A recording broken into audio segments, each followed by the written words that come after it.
Армысыздар достар, бүгін біз Найза лигасының су жаңа чемпионы Тимур Серікұлымен сөйлесеміз. Дима, сәлем, қош келдің. Ассалаумағалейкум, баршаңыз сәлеметсіз бе? Біріншіден, сен неге акуласың? Қайдан шыққан лақап ат бұл? Акула деп бұрында бір айтқан сияқтымын. Негізі любительский бір жарыста болған кезде бір фотка болған. Соны қойсаңыздар болады, өзіңізге жіберемін. Именно сол фотода мына трапеция ма, мойын мышцасы қатты шықпаған, типа акуланың жабырасына ұқсап қалды деп ше. Содан кейін өзім ағайым айтып еді, акула деп сол кетіп қалды ғой солай. Испантана шығып кетті. Неше жылдан бері келе жатыр бұл лақап ат өзің? 2020 ғой, қателеспесем. 5 жыл. Иә, 2020 солай. 5 жыл. Жарайды. Енді ең бастысынан бастайық. Бір ай болды, сен чемпион болып атанғанына. Қандай сезімдесің? Өткен аптада сен кіммен, Нұрбек ағамен сөйлескенсің Қарабала шоуда. Бұл сұраққа жауап бердің, бірақ бізде әртүрлі платформада шығады. Біздің бағдарлама YouTube-та, ол кісінікі BTV-да, сондықтан біреу ар жақтан көрсе, мына жақтан көрмеу мүмкін, және керісінше деген сияқты ғой. Енді қайта сұрағыма оралайын, көңіл күйің қалай, сезімің қалай, чемпион болып жүрген қалай екен? Басында бірінші, екінші күн вообще сенбедім, ана бұл пояс менде сияқты бар ғой. Пояс менде ма деп өзім сенбей жүрмін. Анда эйфория дейді ғой. Сол 1,5 аптадай ма, қателеспесем 1 апта точно эйфорияда жүрдім. Одан кейін кішкене қайтып жерге түстік қой, эйфория бәрі тоқтатылды. Қазір бәрі бұрынғыдай, тренировка тек. Бірақ уже чемпион деген атым бар да. Кез келген жерде жүрген кезде, Найзаның чемпионы келді, жаңа чемпион. Әлі күнге дейін құттықтаулар келіп жатады, құтты болсын деп көрген кезде. Сондай енді ощущение өте жақсы, себебі дайындық өте ауыр болды бұл жекпе-жекке. Кішкене андай расслабление десем болады. Енді бұл сұрақты саған Нұрбек ағай неге екенін білмеймін, бірақ қоймапты. Бәлкім бұл сұрақтың жауабын ол кісі өзі білгендіктен шығар, Жандарбек екеуі. Бірақ біз Найза ұжымы болсын, көрермен болсын, білмейміз. Не себептен Тамерланмен жекпе-жектен бас тартқансың? Не болып жатқан сол кезде?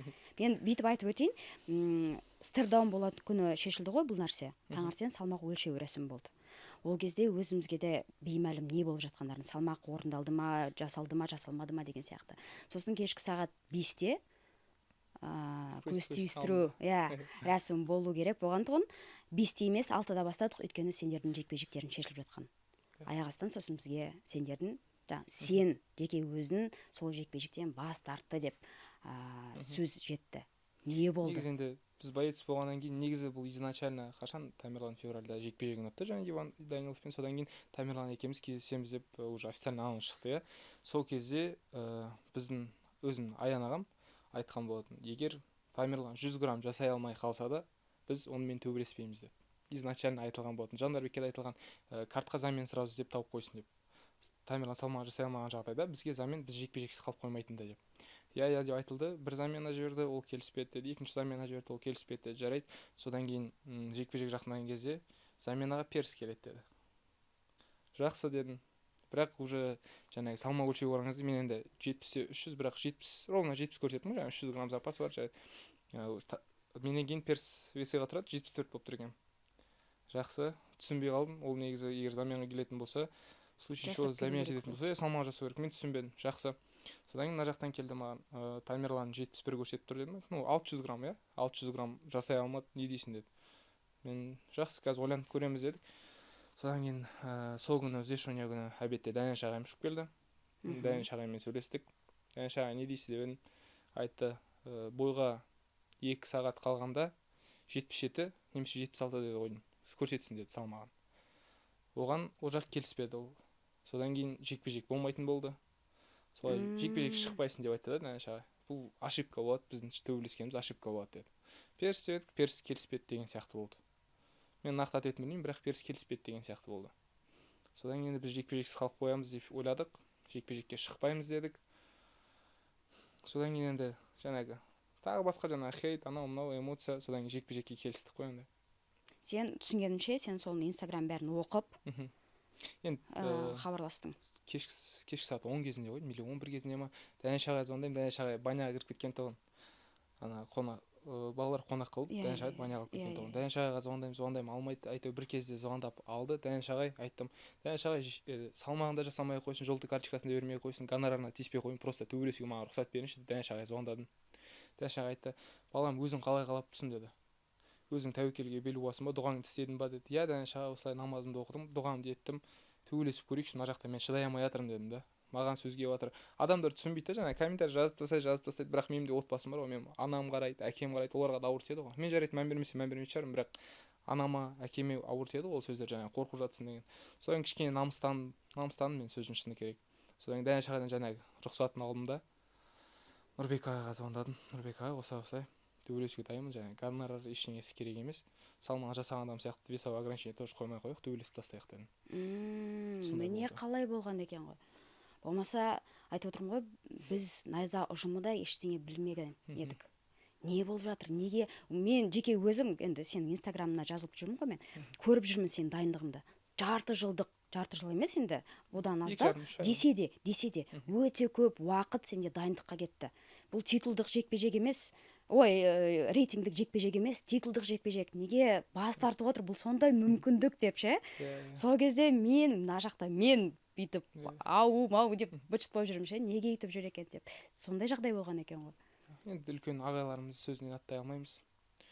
Бір жағынан сондай болған жақсы болды да, жаңағы бойдың раскруткасы да, адамдар одан сайын көп қарады бар ғой. 5 сағаттың ішінде сендер жекпе-жектеріңді шынымен де мощный раскрутка болды. Қалай ойлайсың, сол кезде сол жекпе-жекке ақыры келіспегеніңде, бүгінгі күнде өкінер ме едің? 100% өкінетім. Өйткені мен уже сол күні кешкісін ұйықтайын деп жатқан кезде ұйықтай алмадым да.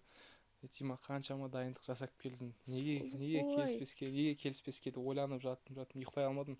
Жаңағы уже өкініп жатырмын да. Содан кейін Мұхаммедин деген тренерім бар, мен өзімнің кроссфиттен, физический подготовкадан, жаңағы диетологым, салмағын қудырады, болын сол восстанавливать етеді. Бүкіл витамин анауымда болсын. Соған звондаймын, Мұхаммедин, осылай бой болмайды деп бағана чипсы, кола, осындай нәрселер жеп қойдым деймін ғой. Қалай ойлайсың, не болады? Келісе берейін ба деп, ертең восстановлениеға влиять етпей ма деп. Мұхаммедин айтты да, енді сен 3 ай дайындалып келдің ғой дейді. Сол нәрселердің бәрі болса да, енді тәуекел етіп шық дейді да, жекпе-жекке. Қаншама еңбегің кетті бірінші жүр, одан кейін қаншама ақшаң кетті, не болса да шық, көр сол жерде деп айтты да Мұхаммедин. Шықтық, солай болды енді. Кішкене андай болды да, қалай айтсам болады, уже жекпе-жек келістік. Жаңағы таңертең тренировка, осылай қалың киініп ал деп айтты, таңертең тренировкам болдық уже. И уже жекпе-жек жақындаған сайын андай өзіме деген сенімділік артып жатты да. Уақыт өткен сайын телефон бәрін өшіріп тастаймын мен. Телефон бәрін өшіріп тастасам, өзім ойланып жатырмын да. Уже ойланып жатырмын, салмақ қуып керек емес. Қаншама тер төгіп керек емес уже. Просто жекпе-жекке шықта, наслаждаться ет деп ше, өз-өзімді солай подбадривать етіп жатырмын да. И жаңа жекпе-жекке шыққан кезде мен өзіме толықтай 100% сенімді болдым десем болады. Раздевалкада кішкене уайым болған шығар, разминка кезінде кішкене уайым болған шығар, бірақ уже мен клетканы көрген кезде көздерім жанып тұрды. Және өзіме деген 100% сенімдік болды деп айта аламын. Сен Семейде өнер көрсеттің ғой, сенің туған жерің қаншалықты қобалжу қатты болды. Туған жерінде сен оқыған шығарсың комментарийлерді. Жекпе-жек болмайтын хабарлаған кезде қаншама адам жазды, билеттер тапсырамыз, біз акула үшін ғана келіп жатырмыз, бүйтіп жаттық, сөйтіп жаттық деп. Бүкіл семейліктер сен үшін ғана келген. Сол сезім саған қаншалықты бір жауапкершілік артты деп ойлайсың? Деп ойлайсың емес, қандай сезімде болдың ондай кезде? Ең бірінші Семейде турнир декабрь айында болды ғой, мен корейцпен төбелесетін кезде. Сол кезде мен жауапкершілікті сезініп қатты уайымдадым бар ғой. Түнде салмағымды жасап қойдым, уже ертең жекпе-жек, түнде ұйықтайын десем ұйықтай алмаймын, қайта оянып кете беремін. Датавандай не болды да, менде сондай жауапкершіліктен уайым көп болды да. И уже жекпе-жектен кейін мен орныма түстім, бірақ жекпе-жекке дейін қатты уайымдадым сол именно корейцпен. Ал осы екінші жолы жауапкершілікті қатты сезінген жоқпын десем болады. Андай наоборот қолдау, именно уже қолдау маған көмектесті десем болады. Екінші рет менде уже ондай уайым қатты болған жоқ десем болады. Бір жағынан тәжірибенің арқасы шығар. Тәжірибенің арқасы, бірінші рет сөйлесіп көргеннен кейін уже. Сенің жеке өзіңнің эмоцияң туралы сөйлескім келіп жатыр. Камерадан бұл байқалмаған, бірақ мен сенің жанына келіп сұрақ қойдым ғой. Мен сенің көз жасыңды көрдім. Жаман жүрегім ауырды ше. Сол кезде менің саған қойған сұрағым содан шықты. Егер де сен эмоцияға беріліп, чемпиондық жекпе-жектен бас тартқаныңда өйстіп тұрмас едің ғой деп. Өзім негізі поезды маған таққан кезде сөздің шыны керек, мен өзімді ұстап қалдым сәл. Әйтпесе жылауға сәл ғана қалды ғой. Неге? Бұл ең керемет сәт қой. Ұяласың ғой енді, еркек болғаннан кейін өз көз жасыңды көрсету ұят деп ойлайсың. Олай емес. Басқасы бар, Сол өзімді ұстап қалдым да. ұстап қалғаным дұрыс та деп ойлаймын. Мен сәл қалды сол жылауға. Неге бұл эмоциялар күшті андай ғой. мен қатты толтырып кетті. Уже жекпе-жек бітті ғой. Жекпе-жек бітті. Тамерлан екеуміз қол алыстық, құшақтастық. Мен уже өз клубыма бара жатқан кезде мен ойлап тұрмын, мен уже чемпион болдым да, бойды ұттық деп уже андай эмоциямен толтырып тұр да. И жекпе-жек біткен кезде, жаңағы поезд алған кезде эмоциялар толтырып кетті. Сен кімге Сула мен Мишаға хабарлама жібердің ғой? Сол эмоциялар ғой, кішкене ұяламын енді олайынан қазір айтқаным үшін. Бірақ бір жағынан мотивация берген шығар бұл сөздер. Білмеймін енді қалай мотивация. Адам егер сен турнир семейде болғандықтан ғана саған поездық жекпе-жек беріп тұрады, сен поездға достойын емессің дейтін қандай мотивация болуы мүмкін білмеймін. Өзіме негізі қатты тиді жүрегіме ше. Қалай мен достойын емеспін ол поездға төбелесуге. Мен қаншама еңбек төгіп келе жатырмын. Осы лигада 7 жекпе-жек өткіздім оған дейін. Не 8-ші жекпе-жегіме шығып төбелесіп оттым. Қалай достойын емес болуыма болады деп. Просто маған қатты тиіп кетті жаңа сөздері ше. Ішімде сақтап жүрдім, осы клетканың ішінде айтамау деп ше. Ақыры айттым ғой енді. Ақыры айттым енді. Қазір ойлаймын енді, не үшін айттым деп. Енді мазалап тұрған болса, ондай сөздермен де бөлісу керек. Дұрыс қылдың. Енді жекпе-жектің өзін қалай бағалайсың? Тамерлан сен үшін қандай қарсылас болды? Нұрбек ағайға айтқан екенсің, бір қол ұстасқаннан-ақ сезілген екен, Тамерланның дұрыс қалпына келмегені. Енді Тамерлан сөзін шыны керек 77 килограммда өзін жақсырақ көрсетеді деп ойлаймын мен Тамерлан.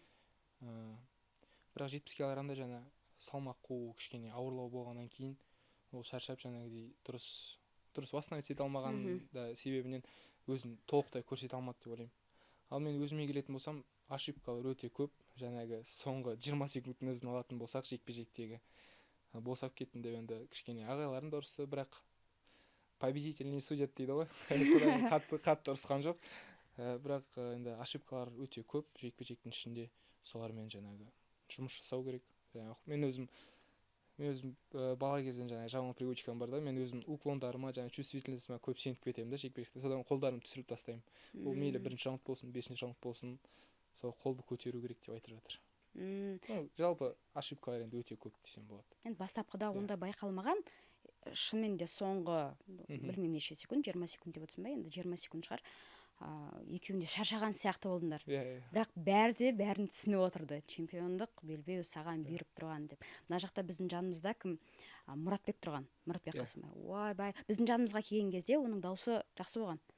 Айғалап саған, деп бір жағынан бізге айғалап қояды.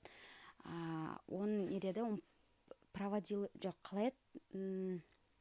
Переводил Резникова.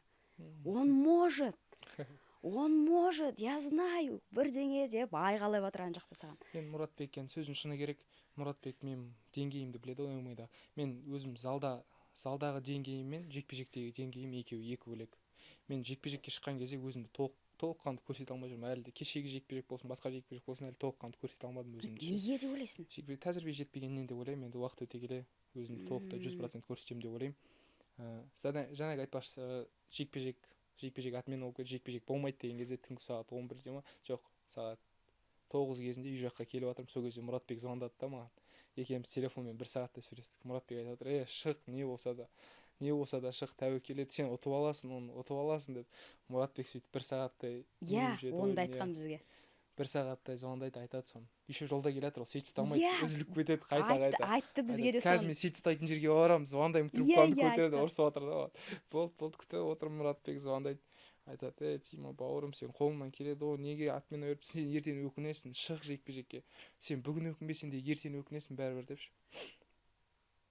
Шық жекпе-жекке, соны Мұратбекпен де сөйлестік, тағы басқалар үшін жекпе-жек болды ғой, ақыры аяқ. Кіммен Тамерланмен жекпе-жектен кейін кездестіңдер? Иә. Не туралы сөйлестіңдер? Не туралы сөйлескен кезде уже жекпе-жек туралы көп сөйлескен жоқпыз негізі. Просто өтті кетті дегендей ме? Иә, өтті кетті, отырып там аштық, там қай жақтыкісін анау мына өз андай обычный нәрселер ғой. Столда отырып тамақ ішіп, келесі сбор типа бірге өтіп қалатын шығармыз деген сияқты нәрселер ғой.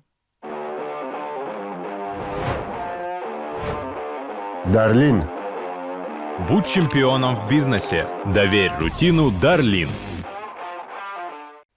Жаңағы Мұратбек Қасымбайға қайтып оралсақ, осы жекпе-жектің деңгейі сенде өте керемет болды. Дайындығың да күшті болды. Жаңа Инстаграмнан қарап жүрмін ғой. Саған Мұратбек те көмектесті.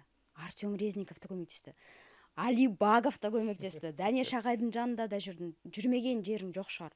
Осындай кісілердің қолдауын алу екінің қолынан келе бермейді. Қалайша сен олармен достасып кеттің дейін ба, я қалай сол кісілердің қолдауын алып жүрсің деген ғой. Ең бірінші Мұратбек, мен Дартимда болдым ғой кезінде. Сол кезде Дартимда болған кезде как раз Ақтаудағы жекпе-жегіме дайындалып жаттым. Сол кезде как раз Мұратбек те Брандаумен төбелесетін болды. Дартимға келді Мұратбек. Сол кезде танысқан болатынбыз Мұратбекпен ең бірінші. Нешінші жылы? Ақтауда қашан болды? 2023 қой деймін, кажется. Или 24. Жоқ, алдыңғы жыл августта. Алдыңғы жыл августта. Август емес, июльде болды, шілде айында. Қателеспесем, сол кезде Риксаста ма? Иә. Есімде жоқ. Мейлі, аха. Сол кезде дайындалып жаттым как раз. Мұратбек те Брандауға дайындалды. Сол кезде Мұратбек екеуміз спарринг партнер болып, мен Мұратбекке көмектескен болатын. Мұратбек көмектесіп, өзім де дайындалып жаттым ғой параллельно. Бойынша сол кезде Мұратбекпен жақын таныстық. Оған дейін енді былай танитынбыз ғой, бірақ сол кезде жақсы араласып кеттік. Содан кейін уже Дартимнан кеткен кезде Мұратбекке звондадым да, жаңа Fight Club деген зал бар екен, Артемдардың залы деп. Артем Резниковтардың залы деп, сол жаққа Мұратбекке звондадым. Сол жақта таныстарым бар ма, маған айтшы, просто пробный тренировка біреу берсін деймін. Егер ұнамаса, мен абонемент сатып алып жүрмін. Егер ұнасам, сол жақта типа списоктарына қосып, сол жақта жаттыға беремін деп. Все хорошо деді. Бір тренировка сөйлесіп берді, кірдім. Уже солармен күресіп, төбелесіп болғаннан кейін уже ұнадым да, сол жаққа әлі күнге дейін барып жүрмін. Понедельник, среда, пятница таңертең. Ол жақта тек 70 килограммнан жоғары жауынгерлер ғой. Жаңа тоже Дартимнан кеткен кезде біз уже ертеңінде Триумф файтқа бардым. Дәнеш ағаймен отырып сөйлестім. Дәнеш ағай, осындай жағдайлар болып жатыр сіздердің залдарыңызда, сіздің қол астыңызда дайындалсам болады ма деп. Дәнеш ағай бетіме қаққан жоқ. Иә, балам, келе бер, осы залдың есігі саған всегда ашық деді. Солай Дәнеш ағаймен де жұмыс істедік. Баговқа уже декабрь кезінде Семейде турнир болды ғой. Сол кезде Багов біреуге секундант болып келді ғой. Сол кезде менің ағайларым Багов Алимен танысқан екен. Жаңа мен жекпе-жегімді көрсеткен екен. Содан кейін сборға барсақ қалай деп сұраған. Сол кезде иә, келсін, мен де как раз сол кезде жекпе-жекке дайындаламын деді. Сөйтіп Алимен де танысып кеттік, жаңағы сборға кетіп қалдық бірге. Енді кім білсін, енді сонда да қоя салайыншы бұл сұрақты. Реніш андай ештеңе болмады ма? Типа Артем жағынан болсын. Жоқ, мен сборға кететін кезде Артемға да бір ауыз ескерттім. Артем, мен осылай сборға кетейін деп жаттым, сіз қарсы емессіз ба деп. Болды. Рұқсатын алдың. Иә, рұқсат алғанда енді бір ауыз ескерттім. Иә. Айттым, ренжімейсіз ба? Болды, бауырым, жүре бер деді ғой. Негізгі жаттықтырушың кім сен? Негізгі жаттықтырушым, бірінші жаттықтырушым Семейдегі Аян ағам, ол бірінші жаттықтырушым ММА-дан. Бірақ дәл қазір Алматыда Дәнеш ағайым ғой өзімнің. Бірақ былайынша нақты сенің жаттықтырушың дейтіндей.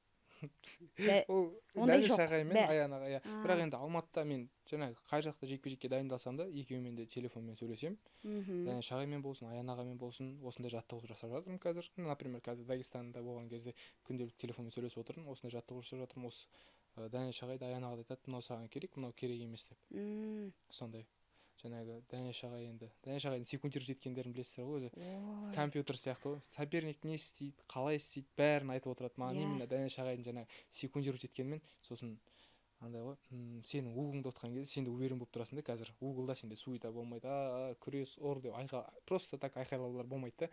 Дәнеш ағай саған бәрін айтады. Қазір ол лоу-кик деп еді, соларға блок қоясың, там оң қолмен ұрасың, сол қолмен шығасың деген сияқты бәрін айтып береді. Просто айтқан нәрсесін істеп отырасың, болды. Енді о жағын өзім түсінбегендіктен ондай сөздерге мән бермедім. Бірақ балам дегені, ту құдай-ай, сол кісі андай бір әкелік, бір қамқорлығын көрсететін сияқты ше. Иә, солай айтсам да болады. Жаңа өзі де былайынан сұрайды, балам, сенде бәрі жақсы ма, не жетпей жатыр, менен қандай көмек керек деп әрқашан сұрайды.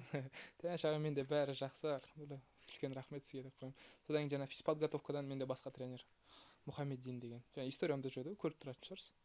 Мұхаммеддин деген тренер, жаңа кроссфит, выносливость жағын сол кісімен жұмыс жасаймын. Өзімнің ағайым ғой, и диетологымен салмақ қойған кезде, что проблемалар болмас үшін. Енді ол кісіні жеке өзім танымағандықтан мән бермейтін шығармын.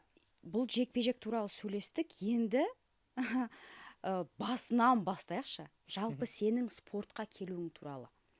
Неше жасыңнан қай спорт түрінен бастадың, кім ертіп алып келді? Спортқа негізі мен папам күрескен ғой өзі. Менің де күрескенімді қалады, содан кейін басында дзюдоға да берді, самбоға да берді. содан кейін еще мен футболға да барып жүрдім. Енді баласың ғой, ол кезде ойнап жүретін. Бірақ уже 10 жасыма келгенде 11 жасыма келген кезде боксерский залға бардым мен.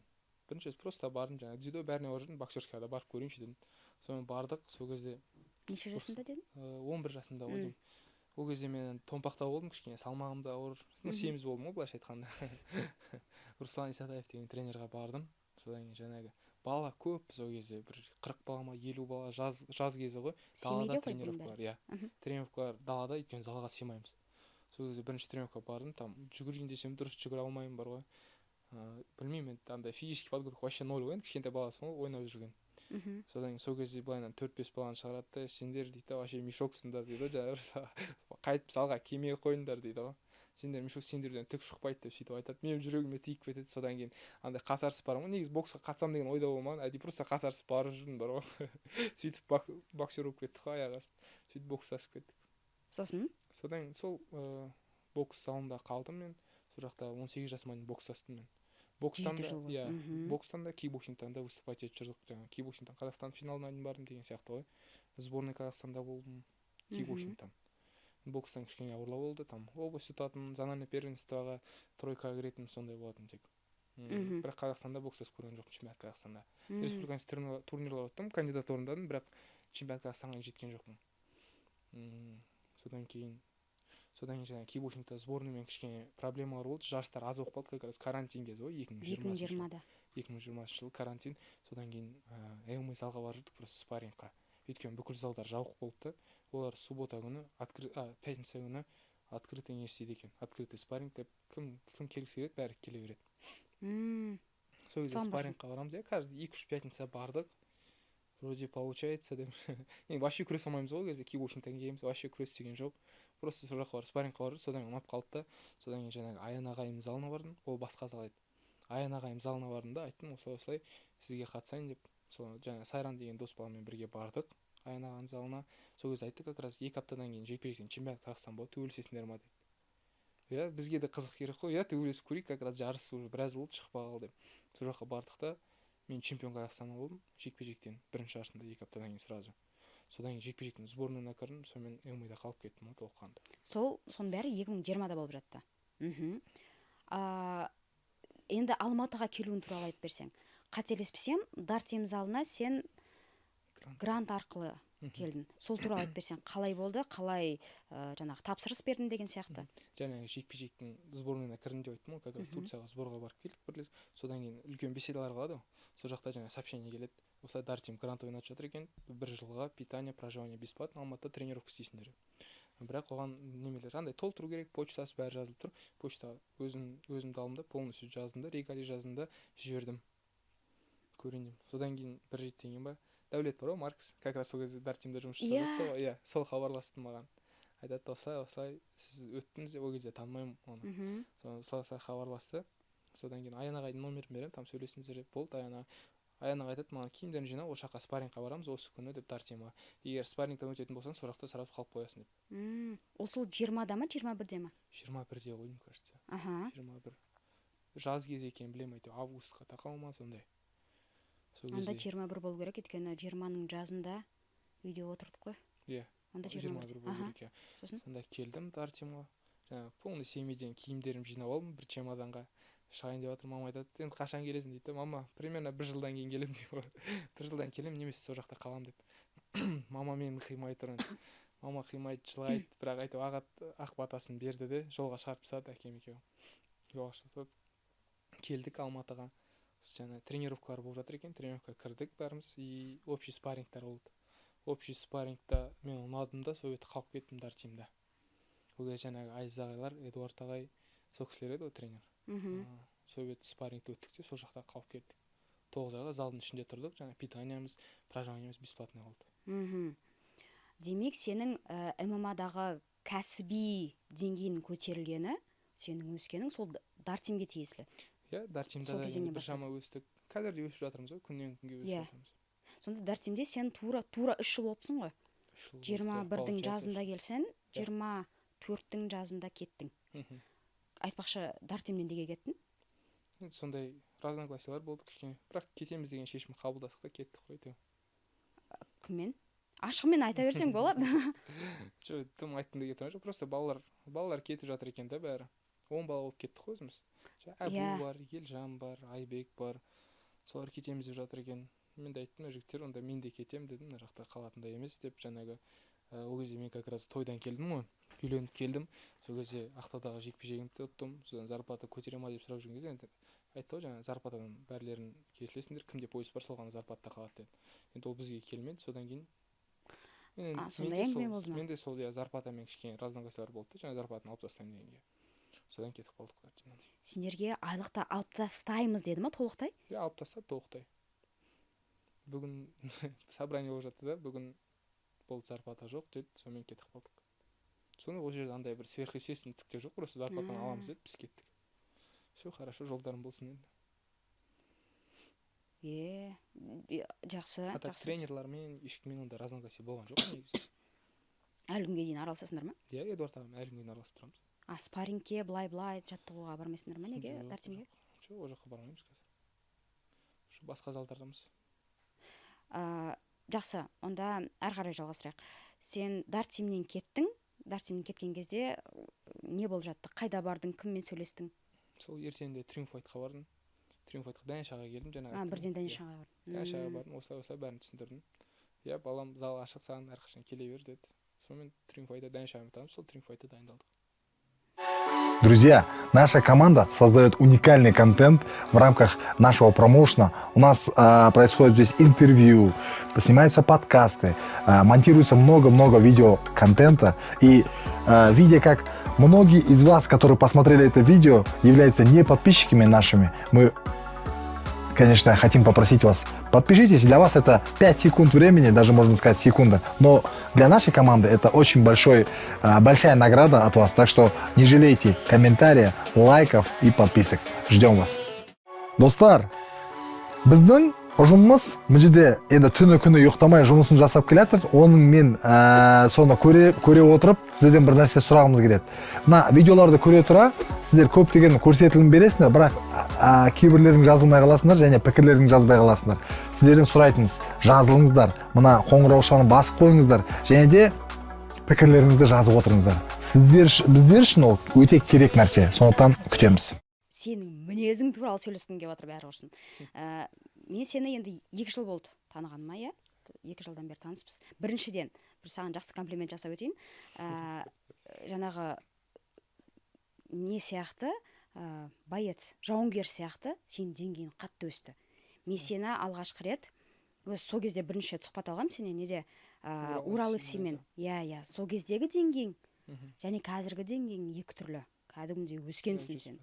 Біздің арамызда ешқашан андай артық сөз болмаған, бір-бірімізге ауыр сөйлемегенбіз, ондай ештеңе жоқ. Десе де, мен сенен бір сезілетті андай. Мен өзім эмпатпын, ондай нәрселерді қатты сезем.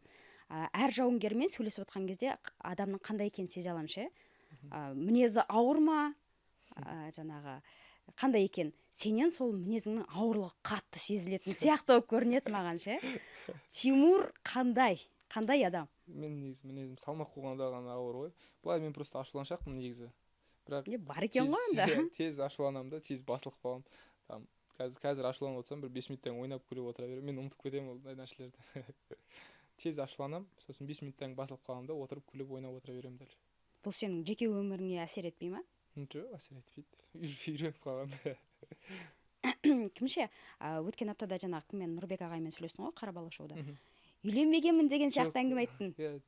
Жоқ, үйленгем деген Нұрбек аға дұрыс түсінбей алып ары сөзін жалғастырып кетті, андай айта алмай қалдым. Бәсе, тыныштық па, бәрі жақсы ма деп. Бәрі жақсы. Өміріңнің сол кезеңін айтып берсең. Былтыр үйлендің. Иә. Былтыр үйлендім, сол августта, сол кездер как раз партиядан кетіп, андай нелері болып жатқан кезде, түсініспеушіліктер болып жатқан кезде, как раз зарплаттан айырылып болдым сол кездер. Содан кейін ойлап қоямын, мен не істеймін деп, зарплата жоқ, Алматыда қалай өмір сүремін, қазір ғана үйленіп келген сияқтымын. Не істесем екен? Үйленейінші дедің ба? Жоқ, ол кезде уже үйленіп келдім ғой мен. Үйленіп келдім, қазір ғана үйлендім енді. Енді не істеймін, мына жақта зарплата жоқ, Алматыда не істеймін деп, бірақ енді семейдегі ағаларым бар, басқасы бар, айтып қолдап, сен осы Алматыда қала тұр, сен қазір тағы бір жекпе-жекке дейін сол жақта шыдап жүре тұр деп айтты да. Семейге қайтқанша сол жақта жүре тұр, шыдап Алматыда деп. Все хорошо деп қалдық, содан кейін жаңағы уже жаңа возможностьтар ашылып жатты. бәрі жақсы болып кетті ғой. Қазіргі кезде де мен уже питание заказ беріп алмаймын, әйелім дайындайды бәрін, жаңағы калорияларды сақтайды деген сияқты ғой.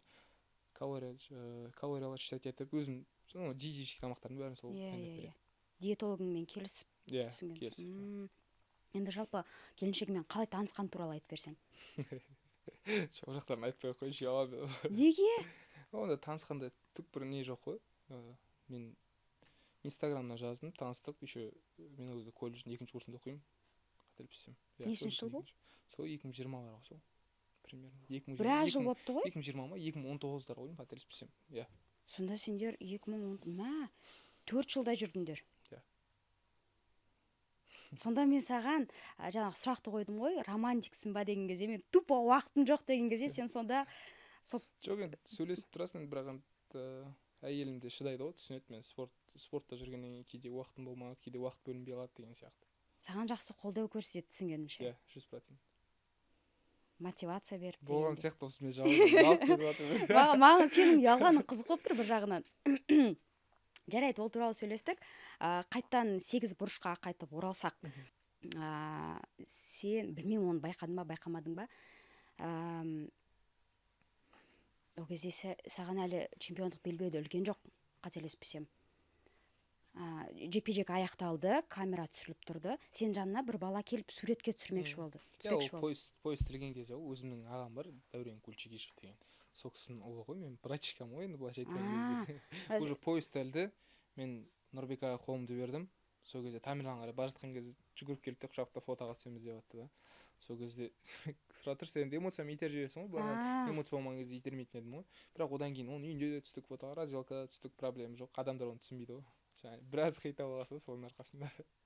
Мен бір жағынан енді білмеймін, бұл сөзім қаншалықты дұрыс емес екен, бірақ мен мысалы спортта өзім шаршап тұрсам, мен жаныма келіп біреу сөйлесіп тұрғанда мазам болмайды.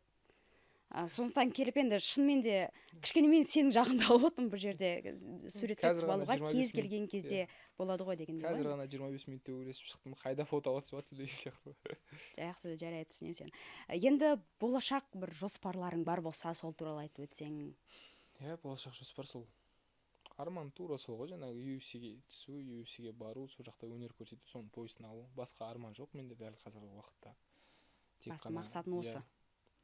Қазір де енді соған қарай ақырындап бара жатырмыз ғой. Ақырын бара жатырмыз. Иә, әрине дәл қазіргі уақытта, дәл қазіргі таңда мен UFC-ге деген деңгейім жетпейді.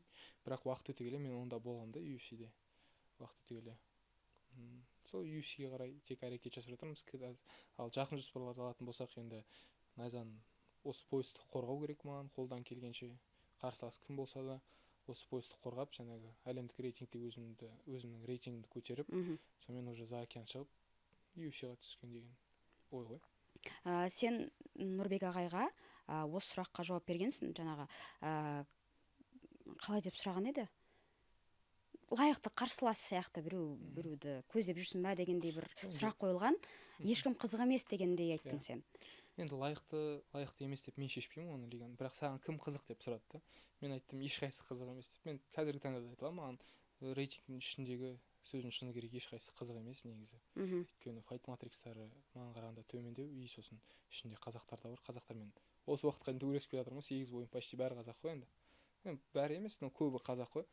Мен уже бразильстармен төбелесіп рейтингін көтергім келеді. Былайша айтқан кезде енді рейтингтан ешкім қызық емес десем болады, жаңағы рейтингтар маған қарағанда төмендеу.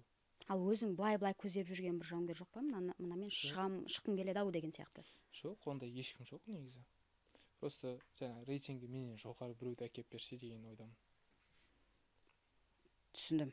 Енді оны біз шешпейміз ғой, кіммен анаумен төбелесем, мынаумен төбелеспеймін деп өмірі соперник таңдаған емеспін осы уақытқа дейін. Енді лига кімді береді, сонымен төбелесеміз ғой в любом случае. Өз ойым просто ешқайсы қызық емес деген. Олар әлсіз деп не істеп тәкаппарланып жатқан жоқпын. Просто ешқайсы қызық емес деп айтып отқаным. Жоқ, өйтіп қабылдағанда жоқпын, десе де сенен мейлі. Енді келесі қадамың UFC болса да, десе де егер ACA-де немесе басқа да лигаларда өнер көрсетуге мүмкіндік болса. Жекпе-жек бітті. Біздің Тамерланмен жекпе-жегіміз 5 күннен кейін ба, 4 күннен кейін Дәнеш аға маған хабарласты, айтты, саған Элфадан қазір 5 сентябрьға жекпе-жек түсіп жатыр деді.